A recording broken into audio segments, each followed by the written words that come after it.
Cumprimento a todos. Eu sou a doutoranda Marielle Ferreira Cantuária e vou fazer a apresentação do trabalho intitulado Uso e Conservação da Fauna por Populações Tradicionais no Amapá, o caso do Distrito de Mazagão Velho, Amapá, Brasil.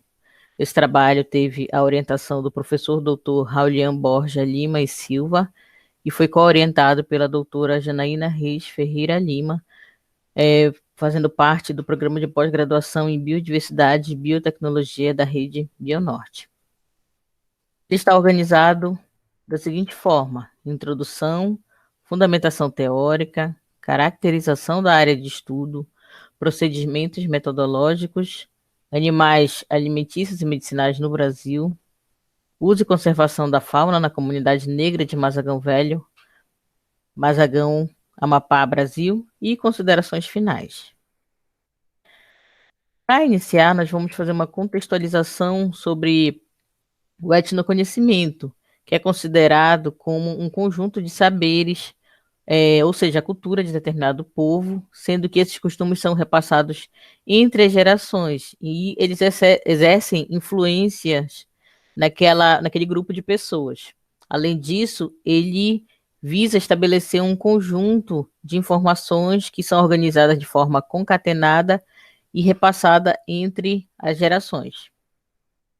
Nesse contexto, a etnozoologia vai ser a parte do etnoconhecimento voltada para o estudo de animais que exercem algum tipo de uso ao ser humano.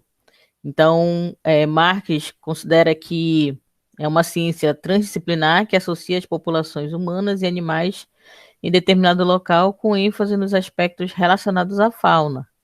Então, Campos corrobora esse pensamento, afirmando que é uma ciência do outro, visando criar todo um arcabouço de conhecimentos adquiridos na academia e inquirindo a configuração que o homem compreende, qualifica e emprega os animais, observando os aspectos culturais de cada comunidade.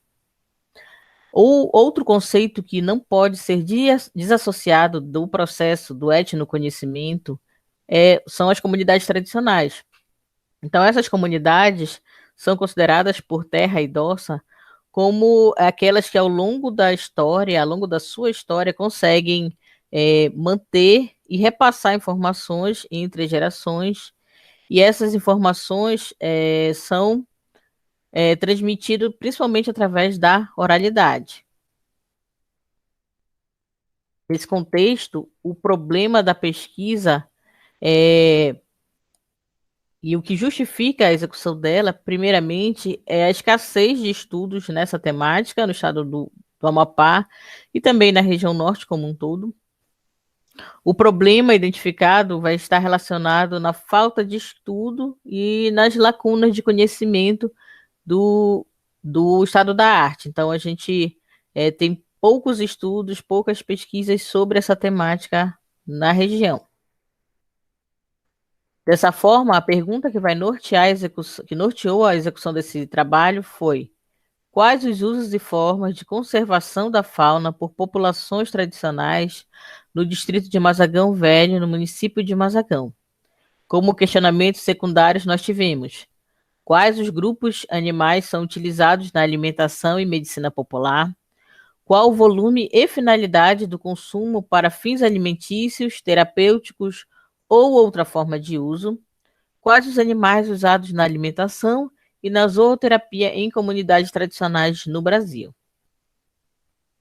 Como justificativa,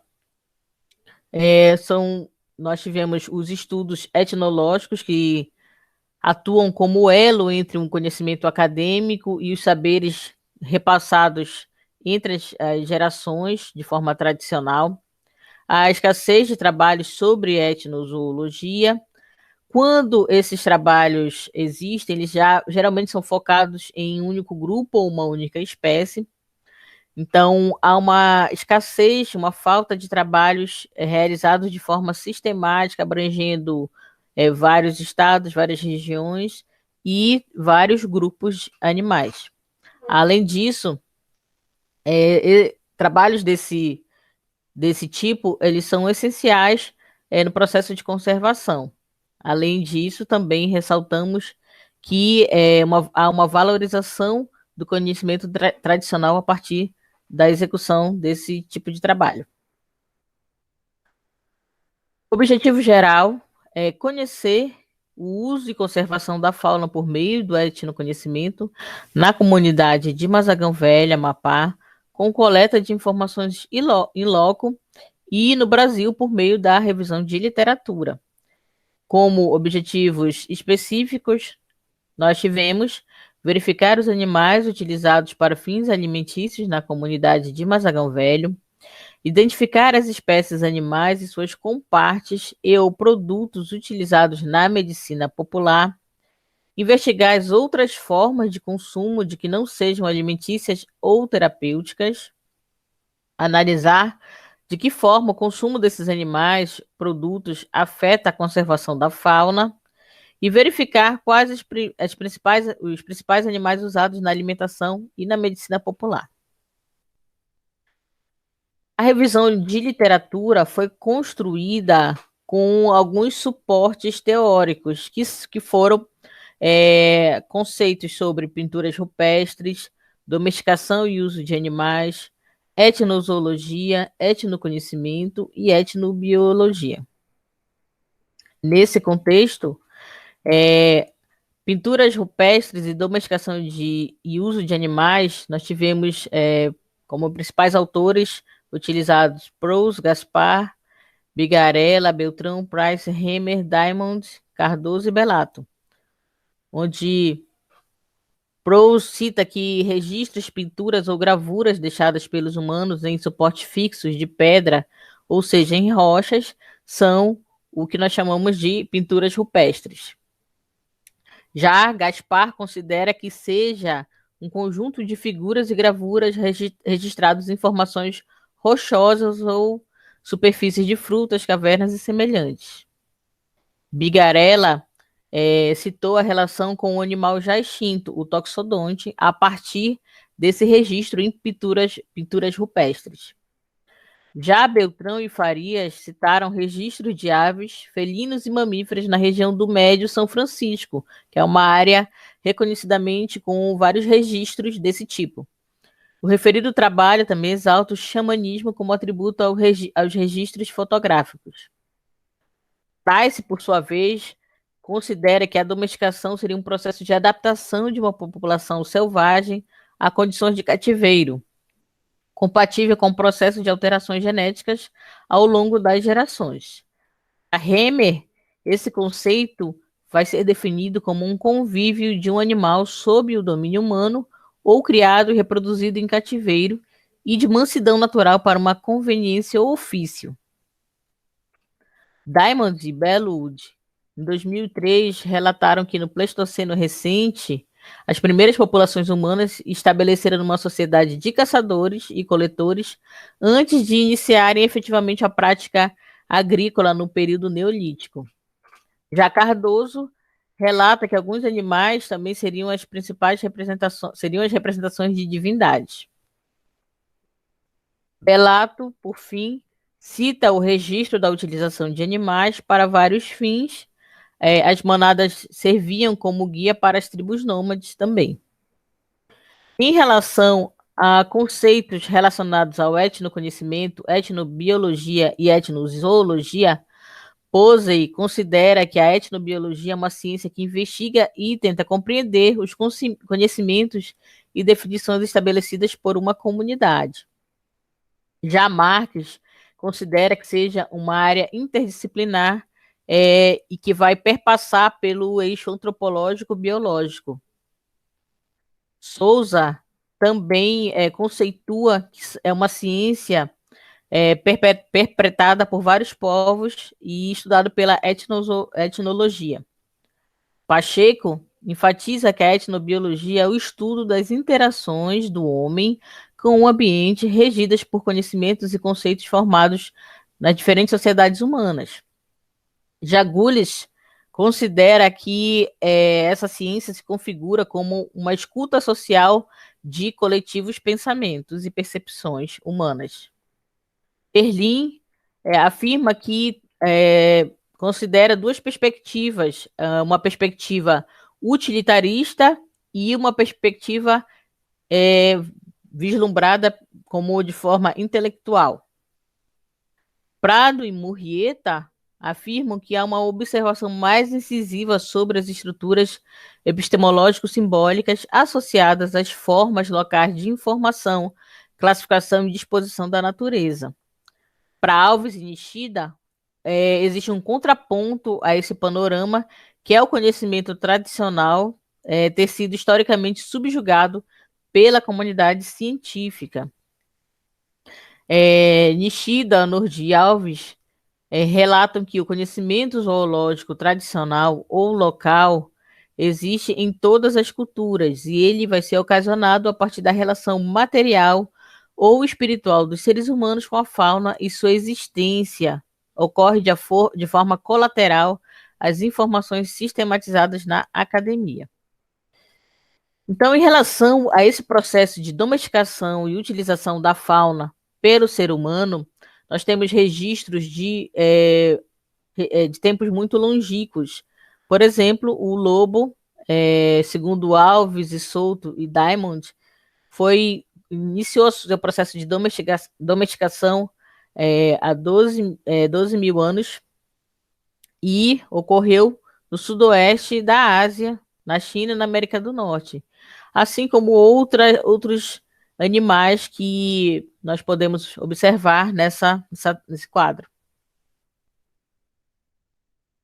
Outro fator muito importante em relação a essa temática é o consumo de carne realizado pelo ser humano. Então, de acordo com essa imagem, que foi uma informação adaptada de Ban, Pickering, Domingues e Rodrigo, nós temos a informação de que há 2,6, 2,5 bilhões de anos, o homem começou a fazer o retalho da carne utilizando instrumentos de pedra.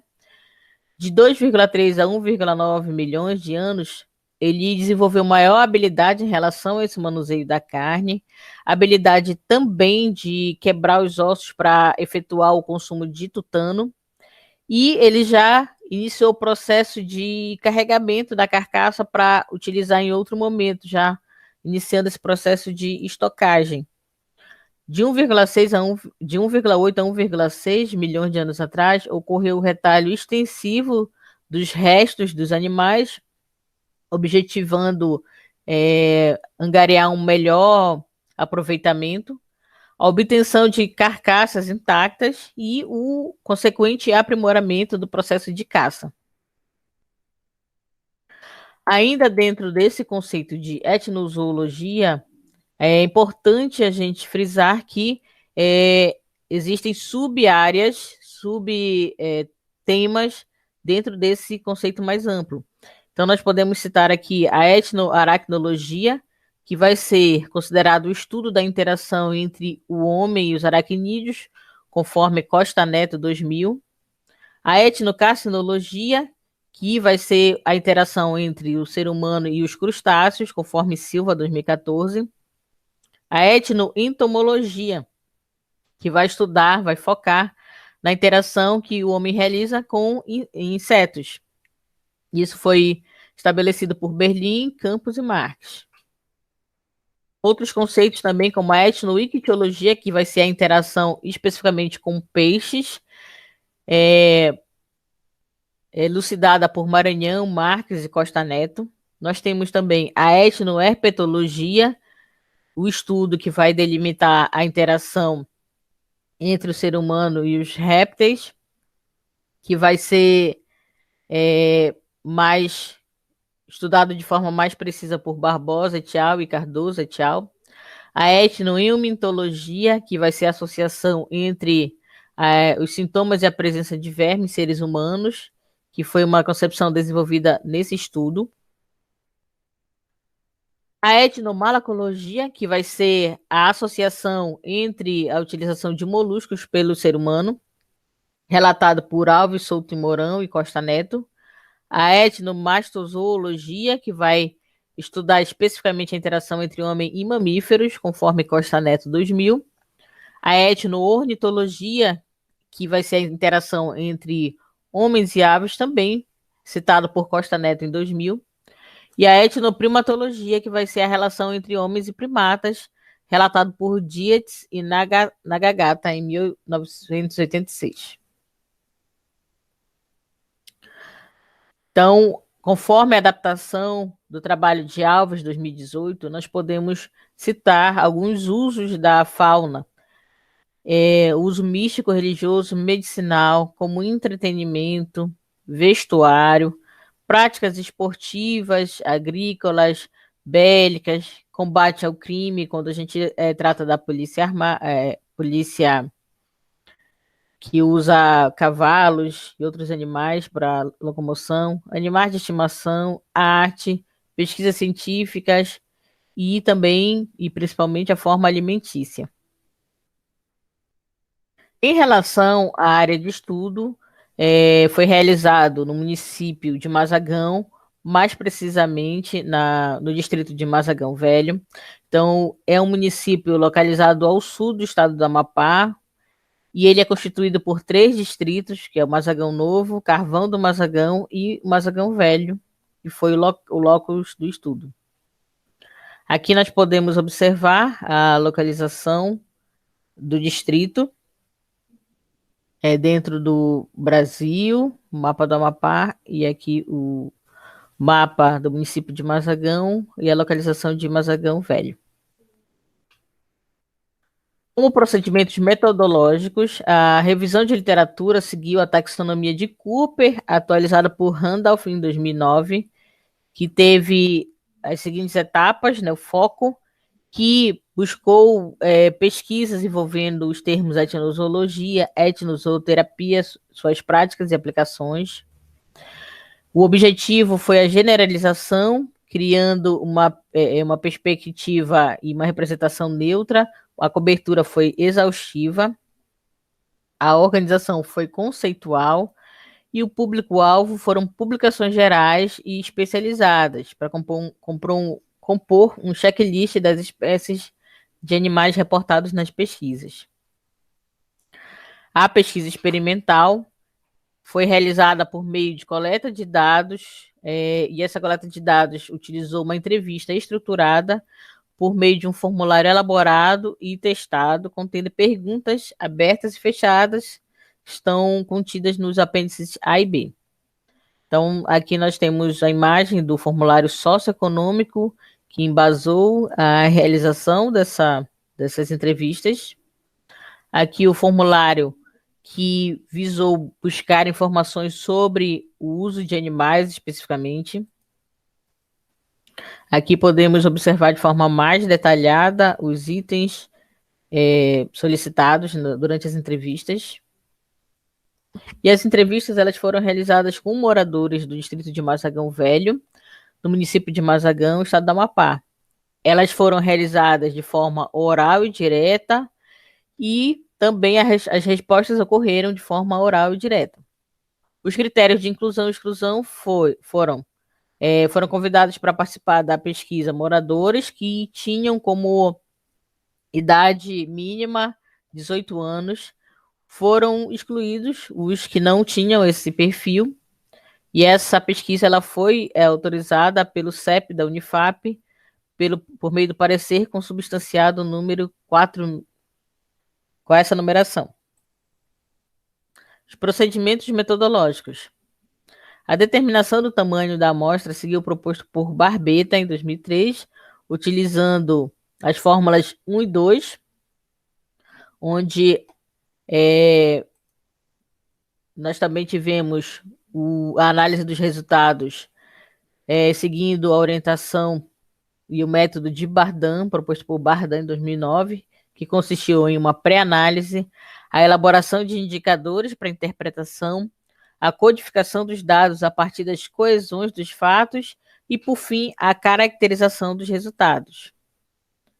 Para a verificação dos zooterápicos, foi organizada uma lista com os seguintes elementos: animais citados, doenças relatadas, partes utilizadas, formas e ou condições de uso, e a categorização das moléstias seguiu a classificação internacional de doenças e problemas relacionados à saúde, 10ª revisão da OMS 2008. Em relação aos procedimentos metodológicos, nós tivemos o cálculo da importância relativa dos animais citados na medicina popular, que foi realizado através da fórmula abaixo. E essa fórmula foi proposta por Bennett Prince e Oliveira, 2011. Em relação à conservação das espécies, foi calculado a prioridade local de conservação, também seguindo o modelo proposto por Zéforos e Witkowski, 2001, e por Oliveira, a partir da fórmula também demonstrada na imagem. Em relação à geração, ocorreu a partir daí a geração de registros etnozoológicos e a quantificação e qualificação da utilização da fauna para fins alimentícios e terapêuticos, associando esse consumo aos possíveis impactos presentes nas referidas áreas. Então, aqui nós podemos observar o perfil socioeconômico dos entrevistados na comunidade negra de Mazagão Velho. Em relação ao sexo e idade dos entrevistados, nós tivemos uma quantidade maior de frequência absoluta de pessoas do sexo feminino entre 18 a 20 anos, valor número 6, de 31 a 40 anos, 14, e não informado, 6 também. Em relação à frequência absoluta masculina, nós tivemos na faixa etária de 18 a 20 anos o índice 2, de 31 a 40 anos, 10, e não informado, 0. Em relação à identificação étnico-racial dos entrevistados, nós tivemos uma frequência de citações da identificação como preta, de 40, e do sexo feminino, e de 25 no sexo masculino, de parda, 4 no sexo masculino, e no sexo feminino, o que chamou a atenção foi a frequência de 22 pessoas que não tiveram declarados nenhuma identificação. Segundo Jimenez, a percepção identitária racial ocorre através do que o próprio entrevistado se considera. Então, em relação à escolaridade, nós percebemos que os entrevistados da comunidade de Mazagão Velho têm uma amplitude em relação aos níveis e modalidades de ensino formal. Então, nós tivemos uma frequência de 25 que tiveram o ensino médio completo e 35 pessoas que não responderam, do sexo feminino, que não responderam, não souberam ou não quiseram responder sobre a escolaridade, e 8 do sexo masculino. Rabelo e colaboradores apontam que a falta de instrução formal e adequada pode se constituir um elemento restritivo ao desenvolvimento humano. Já em relação à nupcialidade, a frequência absoluta foi maior com relação à união consensual. Casamento civil e religioso ficou como o segundo item mais citado, e Silva, em 2010, encontrou na comunidade vizinha, no distrito de Carvão, 89,32% dos entrevistados declarando já terem filhos, e na comunidade do Curiaú, no município de Macapá, Silva, em 2002, registrou 97,62% dos entrevistados com filhos gerados.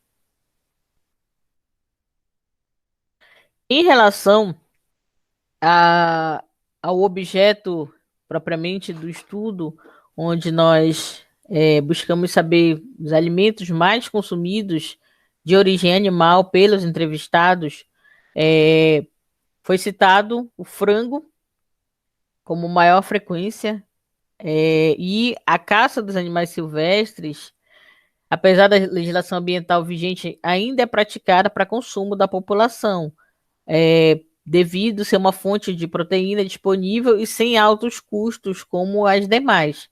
Mas assim, como detectado por Silva em 2010 no distrito de Mazagão.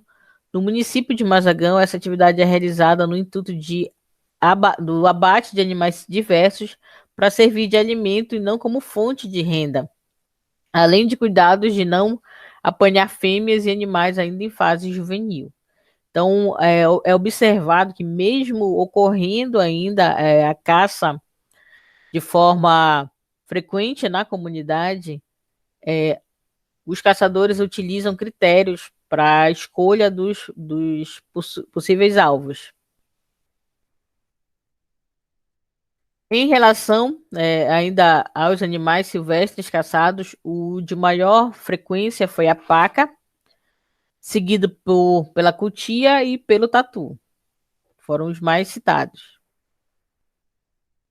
Em relação ao consumo de peixes, os moradores do distrito de Mazagão Velho citaram com maior frequência a etnoespécie tamoatá, seguido pela etnoespécie aracu e traíra.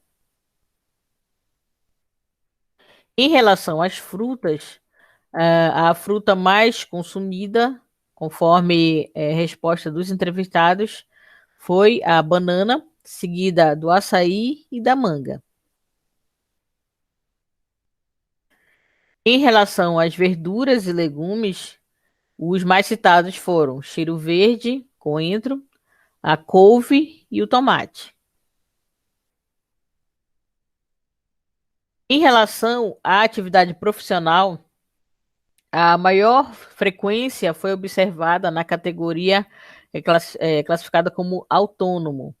Então, são dados similares ao que Silva observou na comunidade do Criaú no ano de 2002, onde 42,72% das famílias declararam que as rendas advêm de serviços autônomos, assim como dados referentes aos apresentados que aparecem 15,53 no distrito do Carvão, em Mazagão, conforme Silva 2010. Em relação às doenças citadas pela comunidade do Mazagão Velho, nós tivemos a frequência maior em relação à gripe, seguido de diarreia e vômito. Então, Tortora Funk e Case 2017 apontam que a gripe é considerada uma doença epidêmica, visto que muitas pessoas a adquirem em determinada região em um período de tempo relativamente curto, sendo que a porta de entrada no corpo mais fácil e frequente é o trato respiratório. A diarreia e o vômito geralmente são associadas às questões sanitárias, questões de ausência de tratamento de água e esgoto da água consumida. Em relação ao perfil dos entrevistados em relação às características de saúde, eles declararam que seus familiares, quando acometidos por algum problema, tentam de imediato o posto médico, como maior frequência, de 93,58%, seguido de tratamento baseado em plantas medicinais. Terceiro, outras formas também são os remédios preparados a partir de animais medicinais, com 77,06%, e procura também de hospitais em cidades próximas, com 22,02% de citações. Em relação à abordagem etnozoológica dos mamíferos utilizados na alimentação e na zooterapia, nós temos como resultado os trabalhos de Dota, que ressaltou a importância ecológica dos mamíferos, os quais atuam na regeneração florestal e na manutenção dos ecossistemas. Costa Neto, em 1999, pesquisou em Feira de Santana quais animais eram utilizados para fins terapêuticos por moradores daquela localidade e registrou que 4 espécies de mamíferos eram apreciadas para esse fim. Silva e colaboradores 2004 e Alves e colaboradores 2008 citaram 8 representantes da classe mamália em suas pesquisas. Silva, 2008, entrevistou 92 moradores das cidades, regiões de ribeirinhas próximas ao Rio Negro e citaram 22 mamíferos que são utilizados de alguma forma para tratamento das mais diversas moléstias.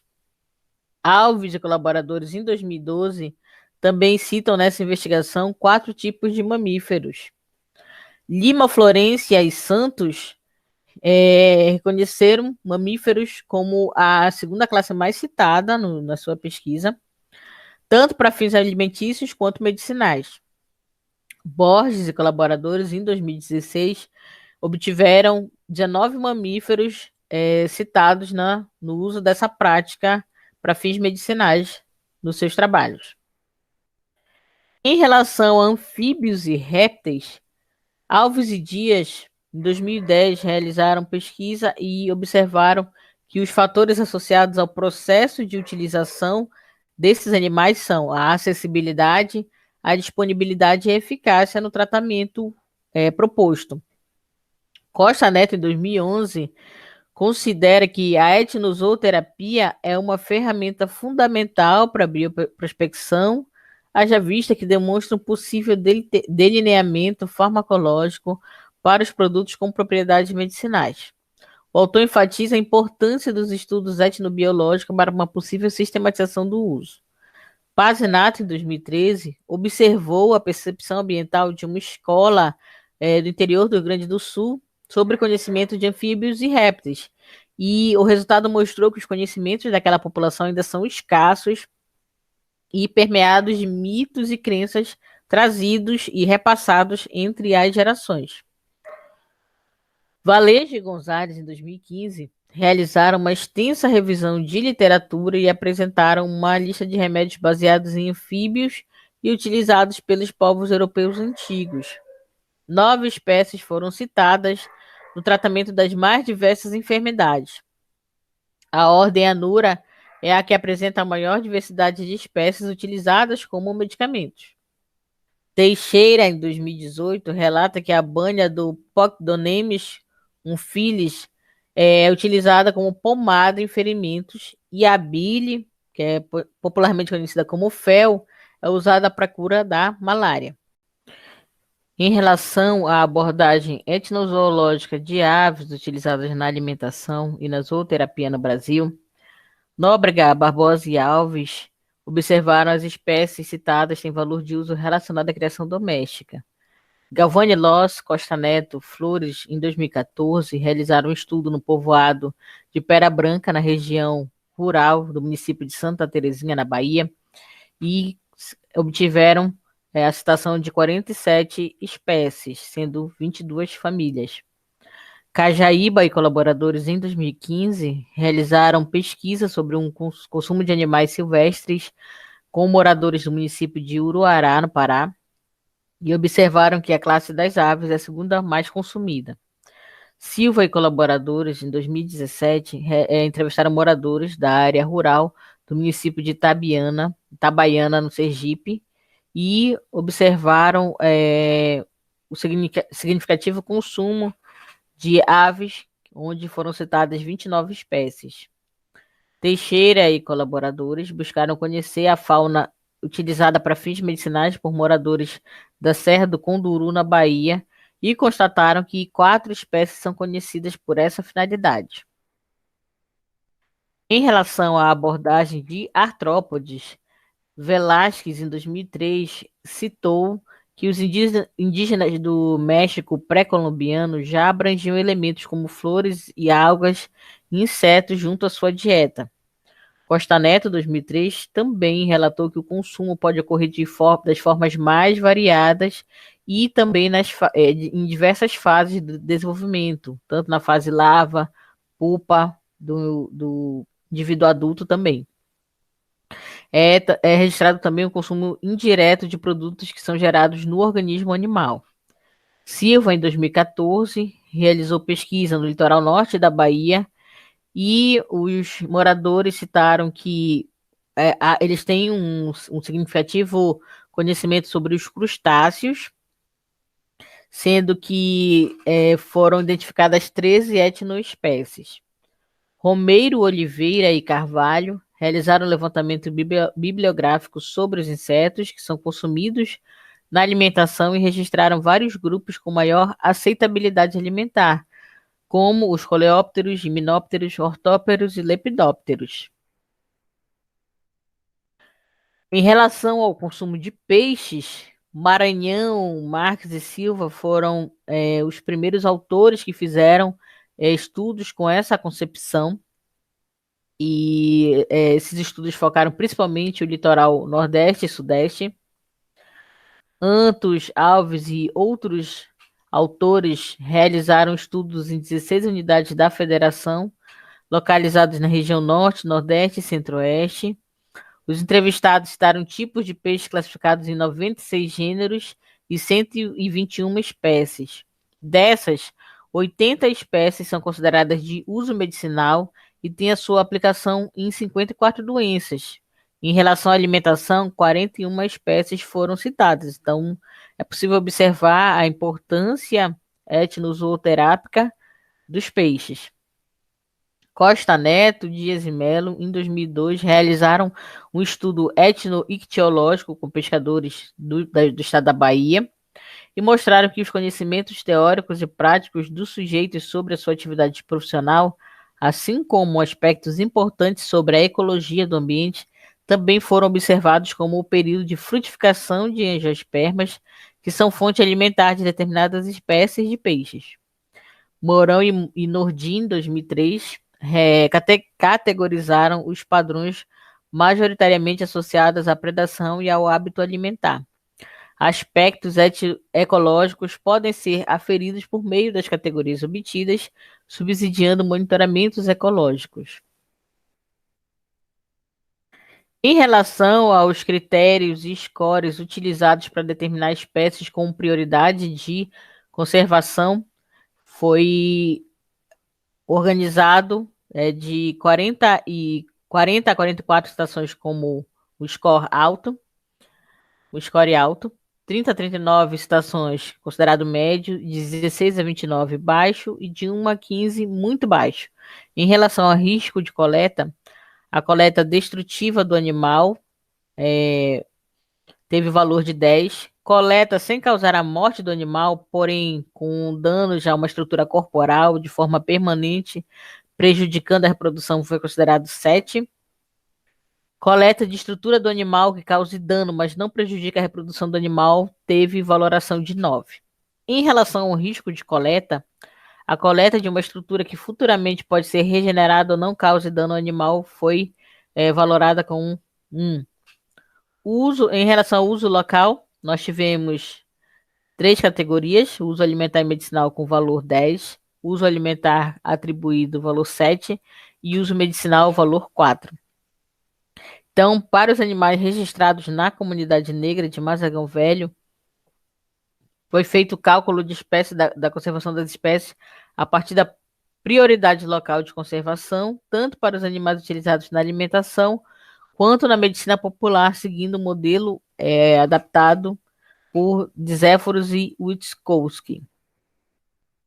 E, como resultado, tivemos os valores da PCL dispostos na tabela 16, indicando as prioridades locais de conservação da fauna. Então, a partir dos valores obtidos, as espécies com maior prioridade de conservação são o Enectes murinus e tapiros terrestres. As abelhas também apresentam a menor taxa de prioridade, que pode representar uma pouca utilização desse grupo pelos moradores de Mazagão Velho.